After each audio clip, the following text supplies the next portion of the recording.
오늘 받을 말씀의 제목이 에베소서 2장 8절 9절이 본문이고 제목은 우리 주보에 나와 있는 대로 우리 한번 따라하겠습니다. 구원받고 천국 갈 믿음이 있는가? 구원받고 천국 갈 믿음이 있는가? 이런 제목으로 말씀을 오늘 이 아침에 선포할 때 여러분 마음문을 활짝 열고 하나님의 구원의 말씀을 받으시는 여러분이 되시기를 축복합니다. 지난 주간에 신방을 한 군데 가려고 저희가 계획을 세웠어요. 아무리 바빠도 아무튼간 신방을 좀 하고 교회가 1순위니까 그래도 노예가 굉장히 바쁘고 하루도 제가 이제 교회에 있는 날이었고 회의에 등등 행사에 그렇게 있고 또 12월에 제가 이제 구민시 기독교 청년합회 회장을 맡게 되니까 여러 가지 그런 준비들도 하면서 이제 나는 날들이 없어도 그래도 신방을 우리 교우들하고 함께 가야 되겠다. 어느 신방을 가려고 했냐면 삼천포에 병원에 입원해 계신 우리 서영생 성도님이 그곳에 입원해 계셔서 신방을 가려고 하는데 목요일 하루 딱 그거를 신방을 잡아놨는데 또 노예 임원회가 잡혀서 우리 전사님하고 우리 집사님들한테 대신 다녀오시도록 그렇게 해서 다녀올 계획을 그렇게 했는데 그때 어떤 일이 벌어졌냐면 이미 우리 서영생 성도님은 이 땅의 사람이 아니고 천국의 사람이 되어져 계시더라고요. 지난 월요일 날 그곳에서 심정지가 와서 그곳에서 천국 가셨다는 거예요. 그분이 이전에 신앙생활 아직도 성도로서 제가 목회자로서 성도를 많이 파악한 것도 아니고 그분이 어떤 분인지 상세하게 잘 모르는데 분명한 사실은 그분이 와서 한동안 말씀을 들었고 또 그리고 예배하다가 그렇게 이제 천국을 가신 거예요. 인간의 생각으로는 너무 아쉽고 미안한 마음도 늘 있죠. 항상 더 챙기고 더 그렇게 섬겨야 되는 그런 건데 늘 바쁘다라는 핑계 가지고 교인들을 그렇게 했는 목회자로서의 그 모습은 너무 죄송하다라는 그런 생각이 들고 제가 이런 경우들을 23년 동안 여러 번 경험했거든요. 인간의 시각으로는 하나님 앞에 원망하는 마음도 생기고 왜 하나님은 이렇게 일하실까? 영으로 보면 하나님이 저분을 이렇게 잠시 잠깐이라도 구원시켜서 천국 백성 삼으셔서 부르시려고 그렇게 저분을 여기서 이렇게 부르시고 갑작스럽게 그렇게 저분을 부르셨구나. 말 그대로 이름 그대로 우리 서영생 성도님은 영원한 영생의 자리로 가신 것을 믿고 갑작스러운 죽음이냐 아니면 하나님의 전적인 섭리 속에 있는 죽음이냐. 당연히 한 사람의 신앙인으로서도 후자라는 것을 분명하게 여러분에게 말씀드리면서 여러분 이미 천국 가신 분이기 때문에 우리가 할 일은 그렇게 없는 것 같아요. 그분 유족들을 우리가 잘 알고 있는 것도 아니고 한마디 기도한다면 그 유족들을 위로하여달라는 그 기도 하나밖에 이제 드릴 수 있는 게 없을 것 같아요. 성도의 죽음을 수없이 제가 보면서 어릴 때는 여러분 장례식장 가는 게 제일 두렵고 떨리고 그랬는데 목사가 된 이후로는 가장 제가 1순위로 두는 것이 어디냐면 여러분 장례예요. 장례. 구미 고등학교를 졸업하고 제 친구들이 여러 사람이 왔어요. 근데 공교롭게 구미 왔던 친구들 중에 이미 제 친구들 2사람이 이미 이 땅의 사람이 아니에요. 오래전에 얼마 전에는 제 친구 한 사람이 그 친구 아버지가 장로님이신데 그런데 폭발 사고가 나서 회사에서 거기서 즉사했습니다. 그 친구 얼굴을 이렇게 발인할 때 그렇게 만지고 또 여러분 시체지만 아무튼 전 그런 작업들을 더 훨씬 더 많이 하는 이유가 그게 나의 모습이고 훗날에 그리고 또 우리의 모습이다라는 생각을 또 목회자로서 더 그런 부분들을 예민하게 생각하고 싶어서 그렇게도 해요. 그럼 별것도 아니지만 그 속에서 또 담대함을 얻고 믿음의 고백을 하게 되는 그런 거죠. 지난 주간에 또 한 사람의 죽음이 있었어요. 대구에서 오랫동안 목회를 했던 제 후배인데 제가 영신 다닐 때 기숙사에 함께 있었는데 제가 몰랐는데 어제 보니까 부고가 와 있는 거예요. 부고 내용을 보니까 딸이 아버지가 이제 돌아가시고 갑작스럽게 이 친구도 목사님인데 심정지가 와가지고 그렇게 이제 천국 가신 거예요. 그래서 딸이 아버지 폰에 저장되어 있는 연락처들을 다 이제 거기에다 부고를 보낸 거예요.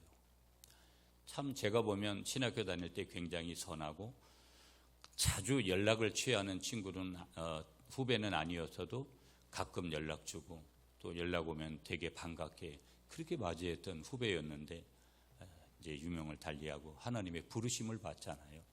항상 말씀드리지만 오는 것은 순서가 있어도 가는 것은 순서가 없어서 그렇게 가는 모습들을 보면서 깜짝 놀라는 순간들이 있는데 이번 주간에 하나님 어떤 설교를 할까요? 그러다가 우리에게 가장 필요한 게 뭘까? 뭐 이것저것 다 이야기할 수 있어도 여러분 구원만큼 소중한 게 어디 있겠나? 그래서 설교 제목도 구원받고 천국 갈 믿음이 있는가? 여러분 이런 제목으로 오늘 말씀을 이제 전하게 됐습니다. 사랑하는 성도 여러분, 오늘 우리는 인류 역사상 가장 위대한 선물, 그게 뭐냐면은 구원이라는 거예요. 한번 따라하세요, 여러분.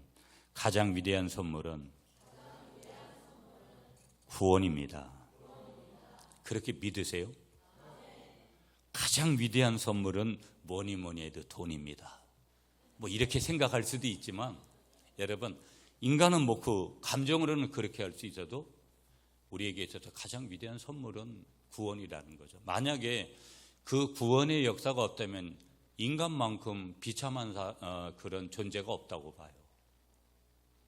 동물이나 다른 것들은 우리만큼의 생각과 그런 생활 문화가 없잖아요. 이 땅에 영원히 살고 싶은 그런 욕망들을 가질 때가 있잖아요. 그러나 우리 인간에게 주어진 것, 그리고 얼마나 여러분 세월이 빠른가요?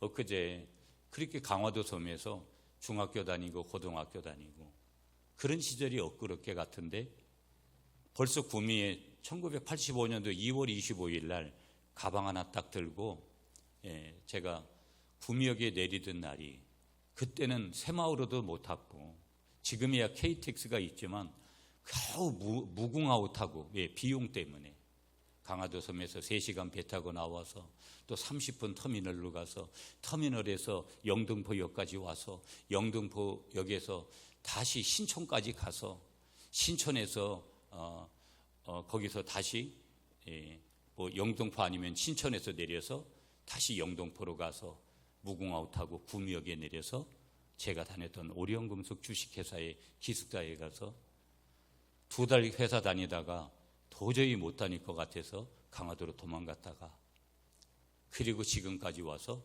40년 동안을 여기서 살게 되는데 그 40년이 주마등같이 금방 그냥 지나가 버리는. 그러면 저만 그러냐면 여러분들도 그런 거예요. 하나님이 내게 주신 선물 하나, 그 위대한 선물 하나는 구원인 줄 믿습니다. 이 구원이라는 단어를 들으면 어떤 생각이 드시는지 모르겠어요. 어떤 분에게는 막연하고 어려운 그런 신학적인 그런 용어처럼 그런 개념처럼 다가올 수 있고 어떤 분에게는 이미 받은 놀라운 은혜의 감격일 거라는 거예요. 우리가 살아가면서 수많은 선물을 주고받죠. 그런데 가만히 보세요, 여러분. 생일 선물 같은 거. 참 요즘은 이런 선물 챙겨야 되니까 얼마나 힘든지 몰라요. 할아버지가 돼서 느끼는 것은 할아버지가 되는 것을 취소하면 좋겠다. 왜? 이건 너무 비용 대가가 크구나. 그냥 남들이 하는 것들을 따라하는 그런 일들이 굉장히 많고 며느리에게만 그렇게 해주면 우리 2딸들은 눈을 크게 뜨고 아빠 나는 뭐야 하고 대들 거니까 반드시 딸 2사람한테도 해줘야 되는 준비를 해야 되니까 부디 둘 이상은 안 낳기를 바라면서 하나만 낳기를 바라면서 이제 여러 생각들을 하게 되죠. 뭐 삶의 자리가 이런 것들이 있을지라도 놀라운 일은 그런 부분이 아니라 우리에게 구원을 주신 게 놀라운 건데 우리가 살아가면서 수많은 선물을 주고받는데 생일 선물도 있고 결혼 선물도 있고 졸업 선물도 있고, 그런데 이 모든 선물은 주는 사람의 마음과 받는 사람의 기쁨이 교차하는 아름다운 순간을 만들어내요. 어떤 때는 선물 받고 기뻐할 때도 있고, 어떤 때는 선물 받고 에이 뭐 이거밖에 안 해줬냐고 핀잔 주는 경우도 있고 다양하죠. 하지만 이 세상의 어떤 선물도 오늘 우리가 나눌 구원이라는 선물에 비할 수 없다라는 것을 오늘 이 아침에 믿음으로 고백하시는 여러분이 되시기를 축복합니다. 오늘 본문이 에베소서 2장 8절 9절이잖아요. 이 두 절 말씀에 이 구원이 뭐냐? 구원은 하나님의 선물이다. 미리 말씀드리면 어떻게 우리에게 주어졌느냐를 명확하게 선포해요. 행위로 아니다. 믿음으로 선물로 주어졌다라는 것을 말씀해요.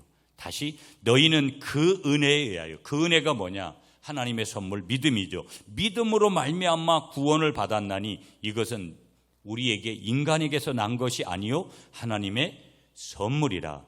행위에서 난 것이 아니니 이는 누구든지 자랑하지 못하게 합니다. 이 말씀은 우리가 얼마나 큰 은혜를 받았는지, 그리고 그 은혜가 얼마나 놀라운 것인지를 분명하게 우리에게 깨닫게 해요. 보세요. 그런데 오늘 이 말씀을 통해 구원의 참된 의미가 뭔지를 다시 한번 되새겨 보기를 원하고요.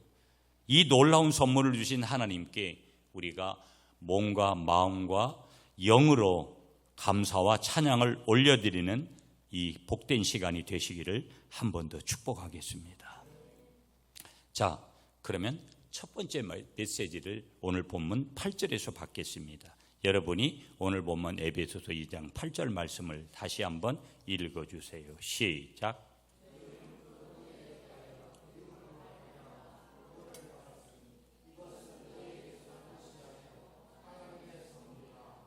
아멘.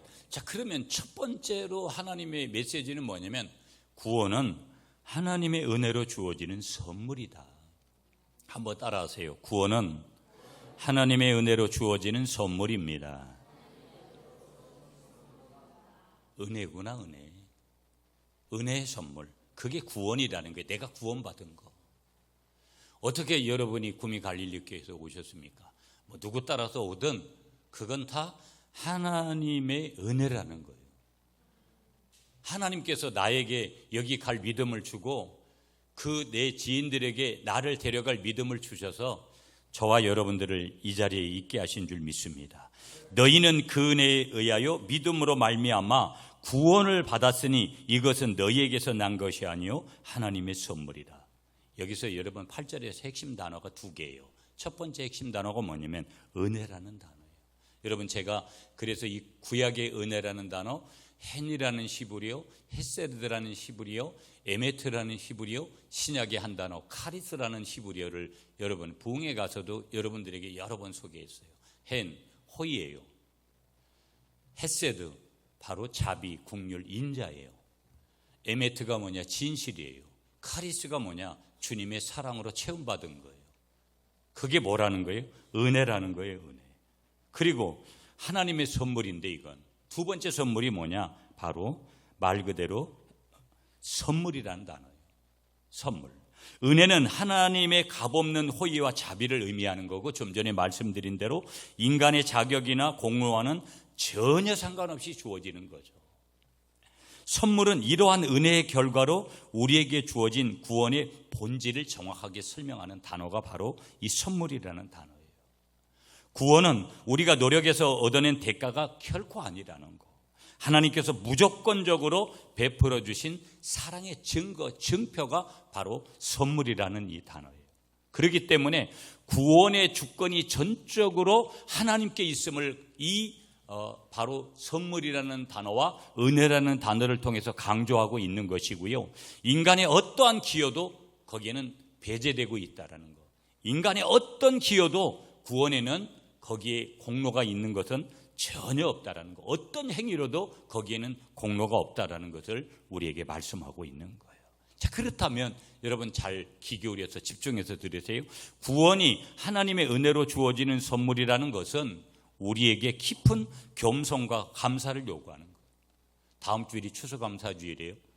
왜 여러분 우리가 하나님 앞에 지난 1년을 감사해야 되는 걸까? 왜 우리가 하나님 앞에 겸손해야 되는 걸까? 그분은 신이시고 그분 앞에 있는 우리는 피조물이기 때문에, 우리가 하나님의 자녀이지만 피조물이기 때문에 겸손해야 되고 하나님 앞에 감사해야 되는 거. 그러니까 인간은 신 앞에 아니고서는 사람끼리는 누구든지, 여러분 뭐 목사님 앞이라고 장로님 앞이라고 뭐 연세 많은 분 앞이라고, 오늘 세대는 그런 것을 다 여러분 잃어버렸어요. 유교의 바탕을 둔 그런 바탕이지만 그런 것들이 다 무너져 버렸어요. 한국 사회가. 직장을 가든 어디든 어찌 보면 그건 당연할 것이다. 신 앞에 있는 존재만이 깊은 겸손과 감사를 요구하는 것이고 요구받는 것이고 그렇게 할 수 있다라는 거. 우리는 구원받을 만한 아무런 자격이 없었음에도 불구하고 하나님의 무한한 사랑과 자비로 인해서 생명을, 영원한 생명을 얻게 된 줄 믿습니다. 잘 보시면 이것은 우리가 하나님 앞에서 자랑할 것이 아무도 없는 것이고 오직 그분의 은혜만을 찬양해야 함을 우리에게 분명하게 가르치고 있다라는 거. 이 진리는 우리에게 죄책감과 절망에서 벗어나서 참된 자유가 어디에 있는 것인지, 참된 평안을 어디에서 누릴 수 있는지를 가르쳐 주는 거죠. 우리가 받은 구원이 하나님의 선물임을 깨달으시는 여러분이 되시기를 축복합니다. 그것을 선물임을 깨달을 때 우리의 삶은 감사와 기쁨으로 충만하게 되어지는 줄 믿습니다. 그래서 여러분, 우리는 더 이상 스스로의 의의를 쌓으려고 애를 쓰거나 다른 사람과 비교하며 열등감이나 우월감에 빠질 필요가 없는 거예요. 여러분, 저 사람이 서울대학 나왔냐, 저 사람이 뭐 100평 아파트에 사냐, 저 사람이 뭐 돈이 많으냐, 부동산이 많냐, 여러분 약간은 부러움의 대상이 될 수도 있지 몰라도 그것이 우리의 삶에 있어서 열등감이나 우월감에 빠지는 그러한 필요 요소는 절대 될 수가 없다라는 거. 그저 감사한 것뿐이죠.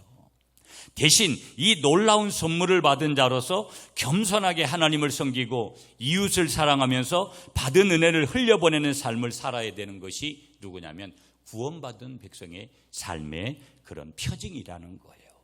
매일의 삶 속에서 하나님의 은혜를 기억하면서 작은 일에도 저와 여러분들이 감사를 하고요, 어려운 이웃에게 사랑을 베푸는 것이 구원의 선물을 받은 자의 마땅한 태도라는 것을 우리에게 오늘 본문을 통해서도 다시 한번 가르쳐주고 있다라는 거. 성경은 로마서 3장 24절에 말씀 주세요. 그리스도 예수 안에 있는 속량으로 말미암아 하나님의 은혜로 값없이 의롭다 하심을 얻은 자 되었느니라. 우리가 구원받은 거 하나님의 은혜로 값없이 의롭다 하심을 받은 자가 된 것이지 나의 노력으로 된 거 1%도 없다라는 거. 디도서 3장 5절에 우리를 구원하시되 우리가 행한 바 의로운 행위로 말미암지 아니하고 오직 그의 긍휼하심을 따라 중생의 씻음과 성령의 새롭게 하심으로 하셨나니. 요한복음 3장 16절 잘 알고 있는 말씀이죠. 하나님이 세상을 이처럼 사랑하사 독생자를 주셨으니 이는 그를 믿는 자마다, 예수 그리스도를 믿는 자마다 멸망치 않고 영생을 얻게 하려 하심이라. 저와 여러분들이 이미 영생을 얻게 된 줄 믿으시는 여러분이 되시기를 축복합니다. 자, 여러분, 우리가 잘 아시는 대로 누가복음 19장에 가면 삭개오가 구원받는 사건이 나오죠. 삭개오는 당시 세리장이었는데 당시 유대인들에게 죄인 취급을 받았어요. 인간 취급 못 받았어요. 이유가 뭐냐면 그는 돈을 많이 벌었어요. 부자였어요. 사람들의 미움과 죄책감에 시달렸어요. 부자였는데 이유가 있습니다. 예수님께서 여리고에 오셨어요, 어느 날. 그런데 삭개오는 예수님을 보기 위해서 뽕나무에 올라갔어요. 지난번에 성지순례 가서 한번 가서 그 뽕나무를 봤는데 여러분, 나무가 뭐 별 볼 일 없더라고요. 지금은 그 당시하고 달라졌는지 모르겠지만 예수님께서 이 삭개오가 뽕나무에 올라갔는데 여러분, 그때 예수님께서 그를 보시고 뭐라고 말씀하시냐면 성경에 삭개오야 속히 내려오라, 내가 오늘 내 집에 유하여야 하겠다, 그렇게 말씀하세요. 사람들 다 외면합니다. 외면했던 이 부자 삭개오에게 예수님이 어느 날 오셔서 이렇게 말씀하시는 거예요. 삭개오는 기뻤지요. 예수님을 영접했습니다. 자신의 재산을 그렇게 고백하는 거예요. 자신의 재산을 가난한 자들에게 주고 남의 것을 토색한 것이 있으면 내가 4배나 갚겠습니다. 그런 고백을 해요. 그때 예수님이 이렇게 말씀하시는 거예요. 오늘 구원이 이 집에 이르렀느니 이 사람도 아브라함의 자손이미로다. 그렇게 선포하세요. 삭개오의 구원이 인간의 노력이 아니라는 거예요. 그의 선행이나 노력 때문이 아니라 예수님의 찾아오심과 그 은혜를 받아들인 믿음으로 말미암은 전적인 뭐라는 거예요? 하나님의 선물이라는 거예요. 예수님께서 십자가에 달리실 때 좌우의 강도들도 한 사람 한 사람 달렸습니다. 한 사람은 끝까지 예수님을 저주하고 지옥 갔습니다. 한 사람은 마지막에 그가 그렇게 고백을 합니다. 예수여, 당신의 나라에 임하실 때 나를 기억하소서. 그때 예수님께서 구원의 이 믿음을 보시고 내가 진실로 내게 이르노니 오늘 내가 나와 함께 낙원에 있을 것이다. 예수님께서 그를 구원으로 귀한 선물을 주신 줄 믿습니다. 아멘이시죠? 어떤 목사님이 설교 중에 이런 질문을 했어요. 교인들에게. 여러분, 천국에 가려면 무엇이 필요할까요? 이렇게 질문하니까 성도 한 분이 이렇게 대답했다라는 거예요. 목사님, 믿음이 필요합니다. 그러니까 목사님이 그렇지요 하고 고개를 끄덕이면서 다시 물었어요. 그럼 그 믿음은 어디서 오는 걸까요? 그렇게 질문을 하니까 이때 다른 성도님이 이 얘기를 듣다가 손을 들고 말했다는 거예요. 이렇게 얘기를 했다는 거예요. 그건 제가 열심히 노력해서 얻은 겁니다. 그때 목사님이 나무라지 않고 빙긋이 웃으면서 이렇게 이야기를 하셨다라는 거예요. 아이고, 그럼 천국 문 앞에서 제가 열심히 노력해서 얻은 믿음으로 왔습니다. 그렇게 자랑하시겠네요. 반문을 한 거예요. 왜 그렇게 반문한 것이냐? 이게 잘못된 것이라는 것을 지적을 우회적으로 그렇게 한 것이죠. 성경은 구원이 하나님의 선물이라는 것을 말씀하고 계신 줄 믿습니다. 우리가 자랑할 것은 오직 하나님 예수 그리스도밖에 없다라는 거, 여러분 다시 한번 믿고 나아가시는 여러분이 되시기를 축복합니다. 왜? 구원은 하나님의 은혜로 주어지는 선물이기 때문에. 여러분 찬송 304장을 잘 아시잖아요. 그 크신 하나님의 사랑 말로 다 형용 못하네. 저 높고 높은 별을 넘어 이 낮고 낮은 땅 위에 죄범한 영혼 구하려 그 아들 보내사 화목제물 삼으시고 죄 용서하셨네. 하나님 크신 사랑 다 같이 하나님 크신 사랑은 증량 다 못하네.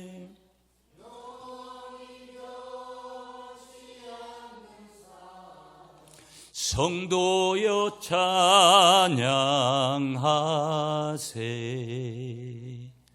여러분, 이 찬양을 프레데릭 레만이라는 분이 1917년에 작사하고 작곡한 곡이에요.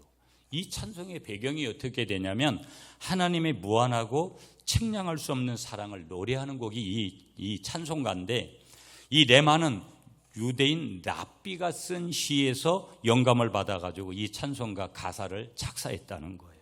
특히 여러분 3절이 이렇게 돼요.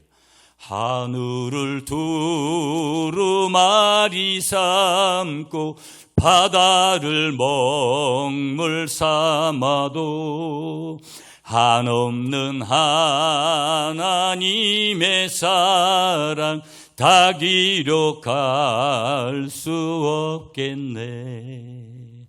하늘을 두루마리 삼고, 여러분 하늘이 얼마나 넓어요? 우주 만물이 얼마나 넓어요? 바다를 먹물을 삼아도 한없는 그 하나님의 사랑에 대해서 다 기록할 수 없을 정도로 그 하나님의 사랑은 대단하다. 얼마나 하나님의 사랑이 크고 깊은지를 아름답게 표현하는 그런 작사죠. 무슨 얘기냐? 구원이 전적인 하나님의 사랑과 은혜의 선물임을 고백하는 오늘 이 설교의 주제하고 맥을 같이 하는 찬송이 바로 304장이에요. 한 번만 더. 구원은 하나님의 은혜로 주어지는 선물입니다. 자, 8절에서 두 번째 말씀을 봤는데 한번 따라하세요. 구원은 믿음을 통해서 받습니다. 누구의 믿음이에요? 나의 믿음이죠. 구원은 나의 믿음을 통해서 받는 거구나. 그런데 그 믿음마저도 하나님께서 은혜로 주신 거예요. 중반절에 보면 믿음으로 말미암아 구원을 받았으니 해서 믿음은 구원을 받는 통로이면서 수단이에요. 뭐로 구원받습니까? 예수 그리스도를 믿음으로 구원받게 되는 줄 믿으시는 여러분이 되시기를 축복합니다. 그러니까 이 믿음이라는 것은 단순하게 지적인 동의에서 머무르는 거 아니에요. 지적인 동의를 넘어서서 예수 그리스도를 구원자로 전적으로 신뢰하고 의지하는 것. 한순간만 의지하고 신뢰하는 것이 아니라 영원히 신뢰하고 영원히 의지하는 것. 그래서 인간의 행위와 대조되는 계됨이 바로 나에게 선물로 주신 그런 믿음일 것이죠.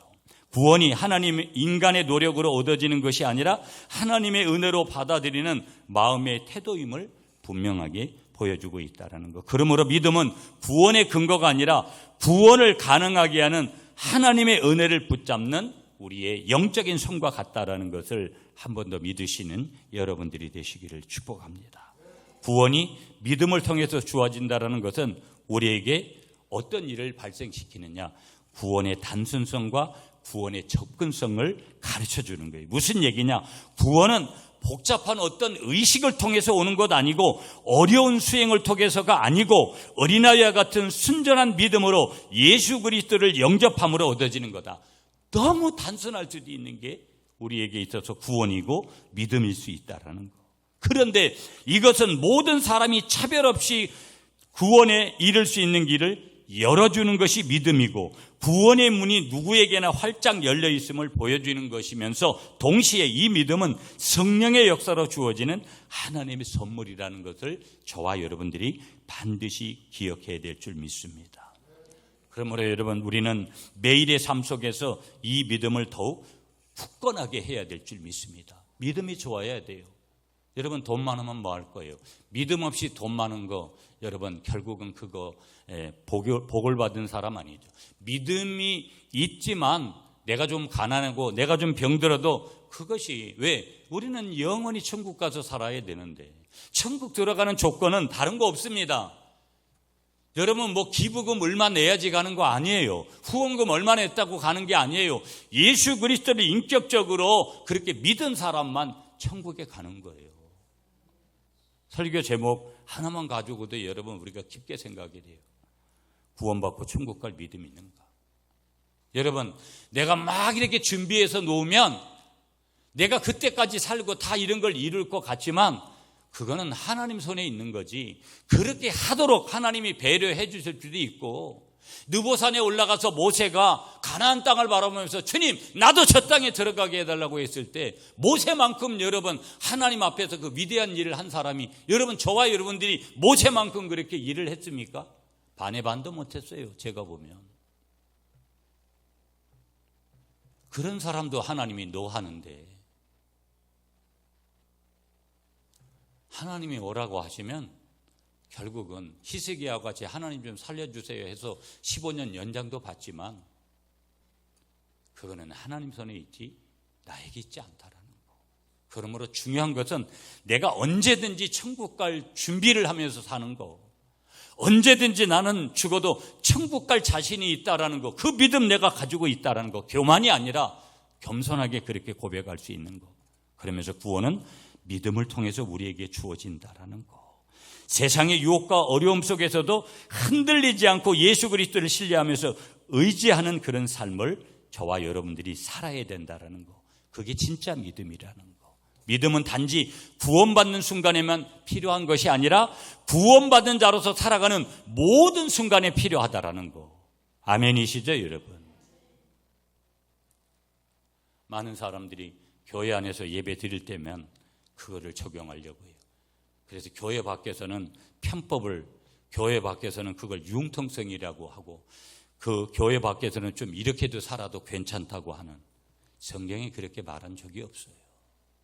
로마서 10장 9절에 내가 만일 내 입으로 예수를 주로 시인하며 또 하나님께서 그를 죽은 자 가운데서 살리신 것을 내 마음에 믿으면 구원을 받으리라. 믿으면 구원받는 거예요. 예수 그리스도를. 다른 게 없어요.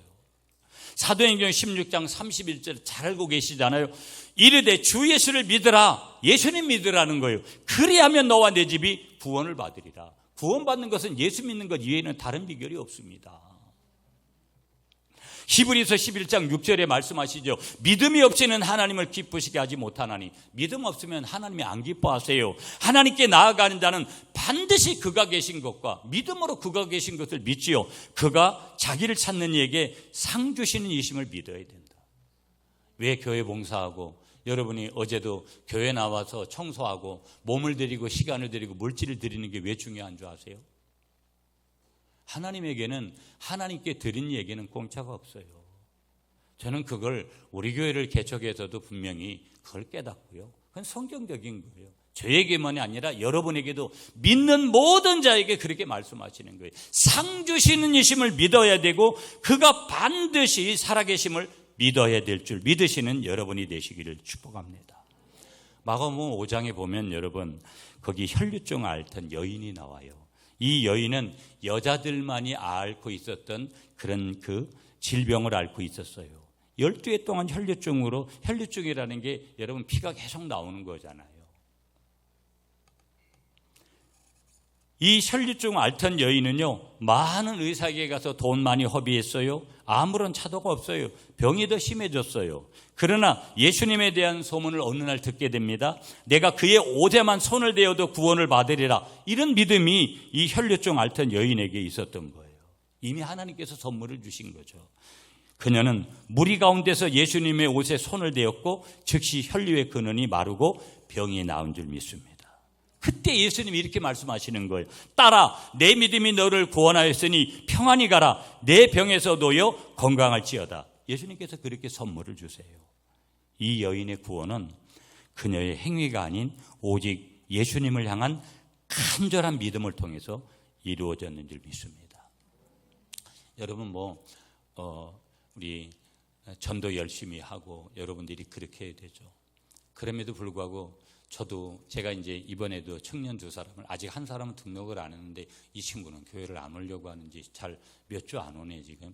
예. 그래도 이렇게 보면 전도하려고 열심히 해야 된다. 그렇지만 실제 전도도 중요하지만 이런 간절한 믿음을 가지고 기도하고 전도하는 것이 참 중요해요. 그래서 저도 이런 믿음을 더 사모하면서 지금 나아가요. 여러분에게도 어떤 믿음인가? 이 혈류증을 앓는 이 여인과 같이 간절한 믿음을 사모하시는 여러분들이 되시기를 간절히 축복합니다. 구원은 말씀을 통해서 오는구나. 어떤 성도님이 목사님께 물었어요. 목사님, 제가 천국에 가려면 얼마나 많은 믿음이 필요할까요? 혹시 믿음의 양을 재는 저울 같은 건 없나요? 그러니까 목사님이 웃으면서 대답했어요. 성도님, 믿음은 양이 중요한 게 아닙니다. 중요한 건 믿음의 대상입니다. 그러면서 예를 하나 들어드렸어요. 컵에 물이 반만 차 있어도 그 물이 만약에 생명수라면 충분한 것처럼 우리의 믿음이 작을지라도 그 대상이 전능하신 예수 그리스도라면 충분합니다. 중요한 게 뭐냐? 누구를 믿느냐? 그게 중요한 거죠. 예수 그리스도를 믿을 때에 여러분 바로 저와 여러분들에게 하나님이 믿음을 통해서 구원의 귀한 선물을 주시는 줄 믿습니다. 자, 9절에서 하나만 짧게 보고 오늘 말씀을 맺을게요. 9절 말씀 여러분이 다시 읽어주세요. 시작.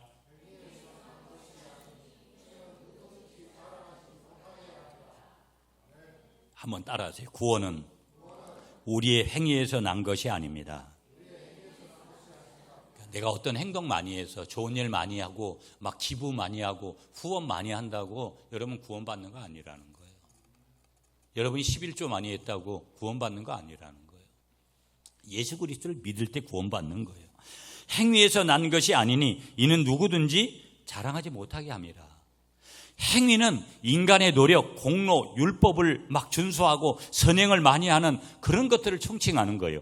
바울은 구원이 이러한 행위에서 비롯된 것이 아님을 분명하게 지금 선언을 하고 있어요. 이는 인간이 스스로의 힘으로 구원을 얻을 수 없다는 성경의 일관된 가르침을 우리에게 재확인을 시켜주는 거예요. 구원이 행위에서 난 것이 아닌 이유가 뭐냐면 누구든지 자랑하지 못하게 함이라는 목적에 있다라는 거예요. 만약 구원이 여러분 생각할 때 인간의 행위로 말미암았다면 인간은 스스로를 자랑할 수 있었을 거고 자랑하는 것이 잘못된 것이 아니라는 거예요. 그런데 이는 하나님의 영광을 가로채는 교만한 행위라는 것을 우리에게 분명히 오늘 말씀을 통해서 확인시켜 주는 거예요. 그러므로 여러분 중요한 메시지를 우리에게 하나 주시는데 구원은 전적인 하나님의 은혜와 서두에도 말씀드렸죠. 선물이 되는 거고 모든 영광은 오직 하나님께만 돌려줘야 될 줄 믿습니다. 한번 따라하세요. 구원은 전적인 하나님의 은혜와 선물입니다. 모든 영광은 하나님께만 올려드립니다. 아멘이시죠? 구원이 우리의 행위에서 난 것이 아니라는 진리는 우리에게 참된 자유와 해방을 가져다 주는데 우리는 더 이상 구원을 얻기 위해 끊임없이 뭐를 노력하고 불안해될 필요가 없다라는 거. 율법의 정죄와 죄책감에서 벗어나서 하나님의 사랑 안에서 우리가 안식할 수 있다라는 거.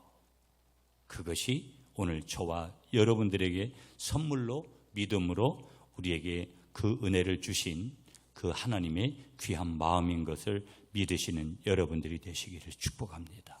로마서 4장 2절에 말씀 주세요. 만일 아브라함이 행위로서 의롭다 하심을 받았으면 자랑할 것이 있으려니와 하나님 앞에서는 없느니라. 행위로 했다면 아브라함이 자랑할 일 많다라는. 그런데 하나님 앞에서는 자랑할 거 아무것도 없다.